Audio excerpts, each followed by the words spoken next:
She was supposed to be on a plane home the next morning.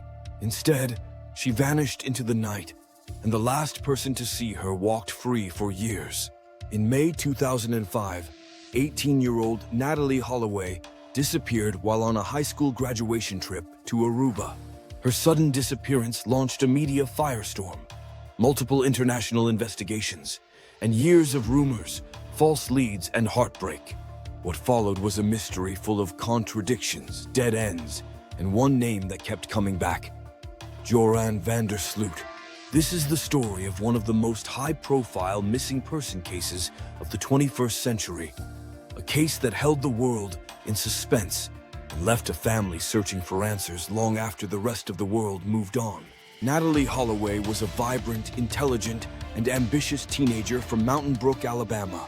A recent graduate of Mountain Brook High School, she had plans to attend the University of Alabama on a full scholarship and major in pre-med. In late May 2005, she joined over 100 of her classmates on a senior trip to Aruba, a tropical island known for its beaches, nightlife, and tourism. The trip was not school-sponsored, but it was a tradition. Students celebrated their graduation with days of sun and nights of partying. Natalee's parents were a little hesitant, but ultimately allowed her to go. After all, she was responsible, disciplined, and had earned the trust that gave her freedom. The group arrived in Aruba on May 26th. Over the next few days, they stayed at the Holiday Inn and spent time at popular night spots. Everything seemed fine, until the very last night.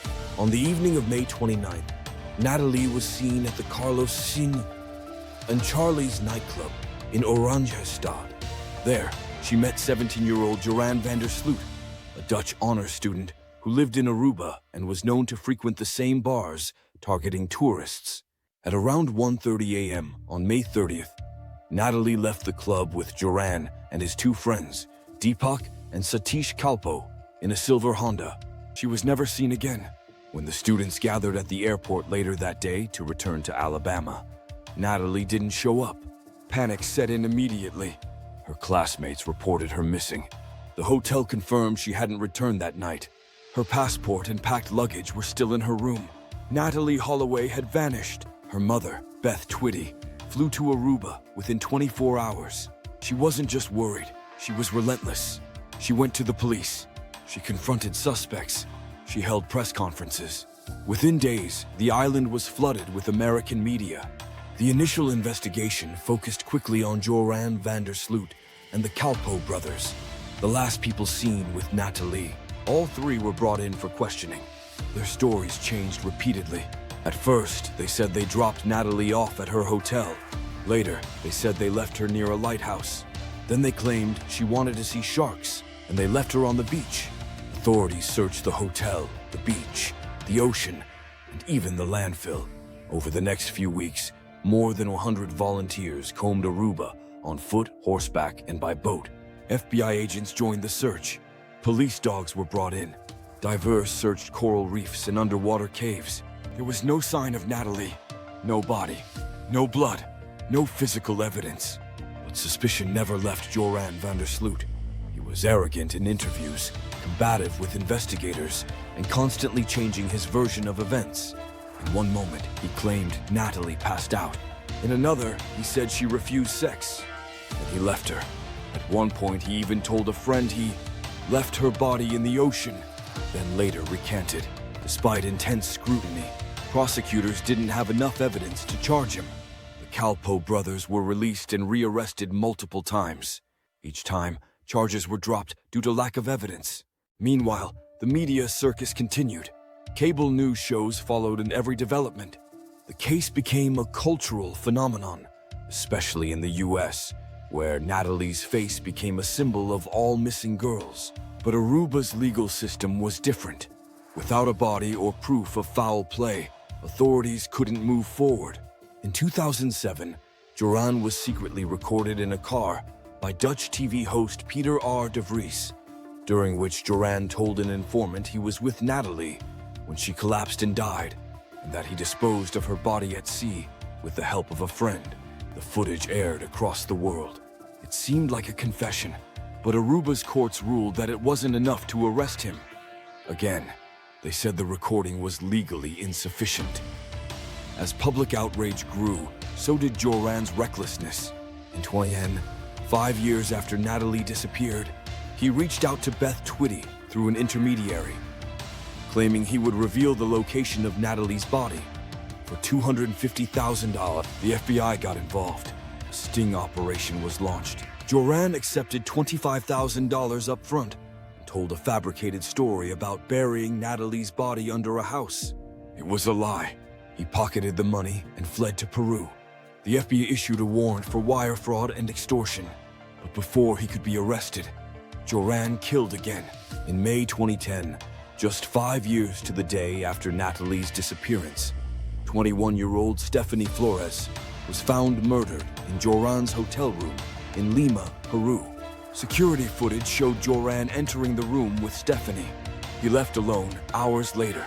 Her body was found beaten to death. This time, the evidence was overwhelming.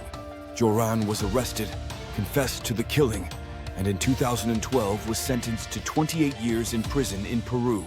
While imprisoned, he admitted in later interviews to lying about every version of Natalee's case. He taunted the media and Beth with vague statements and incomplete confessions. Finally, in October 2023, Joran van der Sloot made a full confession. In a deal with U.S. prosecutors, he admitted that on May 30th, 2005, after Natalee refused his sexual advances, he became enraged and struck her in the head with a cinder block on the beach. He said he then pushed her into the water and watched as her body drifted away. The confession was part of a plea agreement related to the 2010 extortion scheme. He was sentenced to 20 years in the U.S. to be served after his Peruvian sentence. After 18 years, Natalee's parents finally got the truth, but her body was never found. There was no trial, no courtroom drama, just a hollow confession from a man already serving time for another murder. Beth Holloway released a statement. "It's over. Joran van der Sloot is no longer the suspect in my daughter's murder. He is the killer." Natalee Holloway was legally declared dead in 2012. But for her family, and many who followed the case, the emotional closure only came in 2023. To this day, the question remains, could this all have been prevented? Could better international cooperation, stronger laws, or faster action have saved her, or at least led to justice sooner? The Natalee Holloway case reshaped the way media and the public approach missing person stories, especially involving young women abroad. But it also reminds us that even when the truth is finally told, justice can still feel out of reach. What would have happened if Joran had been charged immediately? How many lies did it take before the world believed the truth? And how many more girls disappeared while he walked free? What do you think really happened on that beach in Aruba? Let us know in the comments below. And don't forget to subscribe for more true crime stories, haunting disappearances, and cases that still echo through time. Because the most dangerous monsters don't hide in shadows. They smile, lie, and walk beside us.